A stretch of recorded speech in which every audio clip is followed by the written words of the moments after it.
Salut, donc on se retrouve pour cette vidéo. C'est un récap de première semaine d'entraînement après la compétition du 23 octobre.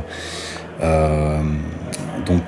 s'agissait de continuer à maintenir des niveaux d'intensité élevés parce que je refais une compète le 19 novembre. Pourquoi si proche? Parce que comme je l'avais dit, je veux refaire cette compète dans de bonnes conditions physiques, faire une V2 en fait de cette compète, la même chose en mieux. Donc ici, l'objectif, c'est comme je disais, de maintenir des barres à intensité élevée. Donc on continue à bosser en single. Là, il me manquait 2 jours plein de récupération. C'est un jeudi, la compète c'était un dimanche, donc forcément, j'ai pas mes niveaux de force habituels, niveau de récupération physique non plus. C'était quand même une grosse journée cette compétition. J'ai mis un petit peu de temps à m'en remettre physiquement. Mais là, ça va, 260 RPE 9, c'est plutôt bien dans ces conditions physiques-là. Suivi d'un petit triplet à 240 assez facile. Ça peut paraître peu orthodoxe de faire une deuxième compétition si proche de la première. En fait, je peux me permettre de faire ça parce que j'ai une programmation qui me permet de garder un niveau d'intensité constant, quasiment constant, grâce à une répartition de fréquence et de volume qui le permet. Mais ça, j'en parlerai dans une autre vidéo, on parlera un peu plus de programmation. Donc ici, on reste vraiment spécifique, pas beaucoup de volume. J'ai fait un 3x5 à 220 derrière ça. Après, j'avais une séance bench en volume à 5x5 qui s'est bien passée.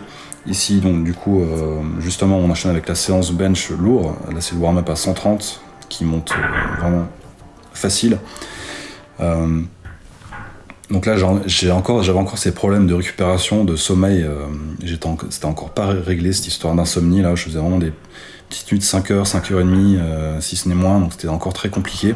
Malgré tout, le bench n'est pas très impacté par ces problèmes-là. C'est assez intéressant de voir que c'est vraiment les gros mouvements qui recrutent un max de groupes musculaires qui subissent les premiers, soulevé de terre, squat. Le bench se maintient plutôt bien. Ici, on a 150 kg, j'avais déjà passé une fois, je l'avais raté avant la compète, et cette fois, elle va monter. Alors, la pose un petit peu juste, il y a une petite erreur de trajectoire aussi, j'ai poussé en arrière un petit peu trop tôt, du coup, j'étais les coudes un peu trop ouverts, mais ça monte quand même, donc les niveaux de force sont là. Et donc après, on avait un doublé à 140, la première rep qui passe bien, sans souci, et la deuxième, regardez là, hop, petit décalage vers l'arrière, même problème, même erreur en fait qu'à 150, une série de trajectoire qui me coûte en difficulté sur cette répétition. Malgré tout, ça monte quand même. On peut voir que les niveaux de fatigue, je trouve que ça influe pas mal sur la technique également, parce qu'on n'a pas la même concentration. C'est intimement lié, hein. Si vous êtes fatigué, vous n'êtes pas aussi concentré. Donc ça joue aussi sur la technique. Là, on arrive au squat, entraînement. Échauffement à 150, ça montait super bien, j'étais assez confiant. Quand ça monte aussi facilement, que ça paraît si léger, généralement c'est plutôt annonciateur de bonnes perfs. Là on a 180, c'est pas beaucoup plus dur, tout aussi rapide dans l'exécution. Là j'étais plutôt content. Malgré tout, là j'étais encore crevé, c'était toujours pas réglé. Et en plus de ça, j'ai chopé une crève, donc là j'ai vraiment la tête dans le brouillard. Donc j'avais pas d'énormes attentes de cet entraînement, le but étant, comme je disais, de toujours rester spécifique, travailler les singles, garder autant d'intensité que possible. Donc là on arrive à 200 kg, ça monte toujours aussi facilement.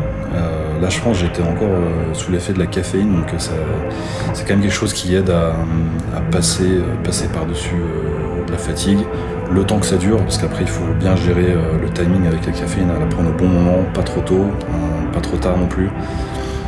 Donc là ça allait pas trop mal, hein. On arrive à 220, ça monte toujours bien, mieux que mes derniers trainings d'ailleurs. Donc je commençais à me dire, tiens, si ça monte aussi facilement, jusqu'où on va aller, quoi. Et là on va voir, c'est intéressant de voir quand on est malade sur quels aspects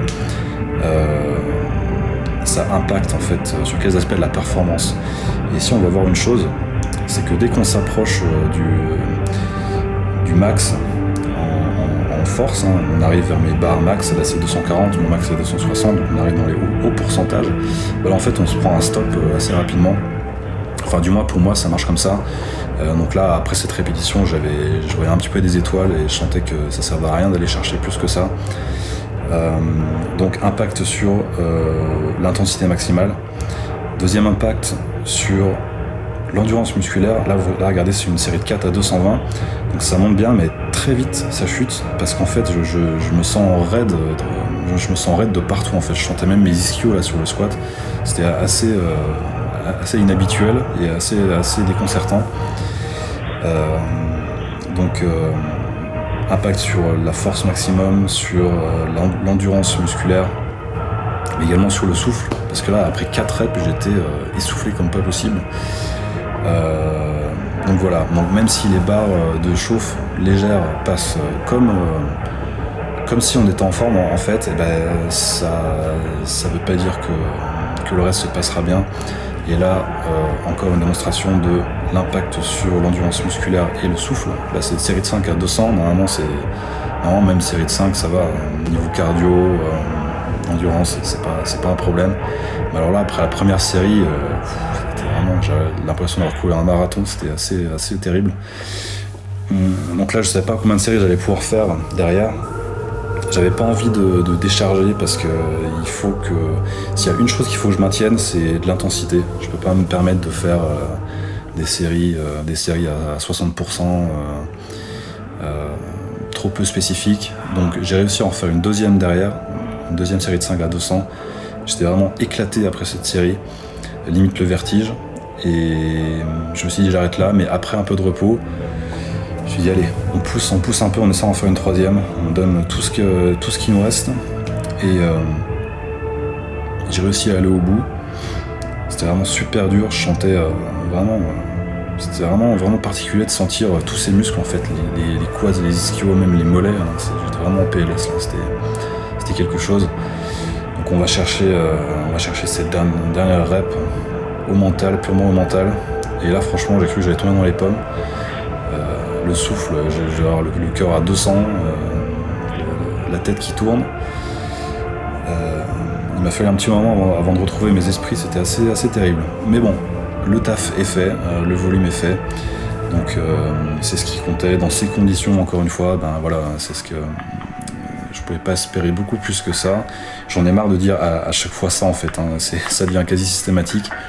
Mais heureusement, ça commence à se régler un petit peu ces problèmes de sommeil. Je commence à faire des meilleures nuits, je me sens mieux physiquement. La grosse crève là que j'avais à ce moment-là sur l'entraînement du squat commence à partir. Ça s'entend encore un petit peu il y a encore quelques restes qui peuvent s'entendre un petit peu là quand vous m'entendez parler, mais on est sur la fin, tant mieux. Là, je montre un peu comment nettoyer sa barre. En fait, vous prenez juste une petite brosse de salle de bain là, ça fait très bien l'affaire. Vous enlevez la magnésie, vous enlevez les résidus. Là, on voit qu'il y a un peu de rouille qui commence à se mettre sur ma barre. Il va falloir que je la traite avec les produits qu'il faut, produits anti-rouille, White Spirit. C'est assez facile à faire. Je vous montrerai peut-être plus tard comment on fait ça.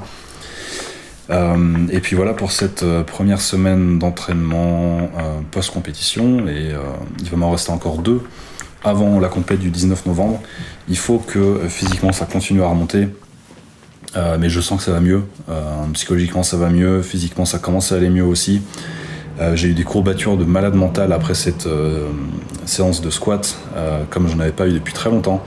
Donc ça m'a un petit peu cassé mon deadlift d'hier. Ça s'est plutôt pas mal passé, je suis monté en single à 270, donc j'ai pu monter d'un cran en intensité par rapport à la semaine dernière. Donc il va falloir que ça continue sur la semaine prochaine. Il me reste finalement un seul entraînement deadlift, je crois. Oui, c'est ça. Donc la prochaine séance, ça va être assez déterminant. Et surtout le squat d'après-demain, qui va être très déterminant, parce que c'est sur ce mouvement-là que je veux vraiment progresser par rapport au 23 octobre. J'ai beaucoup de marge sur ce mouvement. Il faut absolument que j'aille chercher un 255, 260. Ce qui doit être le cas normalement. Il ne devrait pas y avoir de soucis si je suis en forme physiquement. Donc c'est vraiment mon focus numéro 1. Ces jours à venir et ces 2 semaines à venir, récupération avant tout.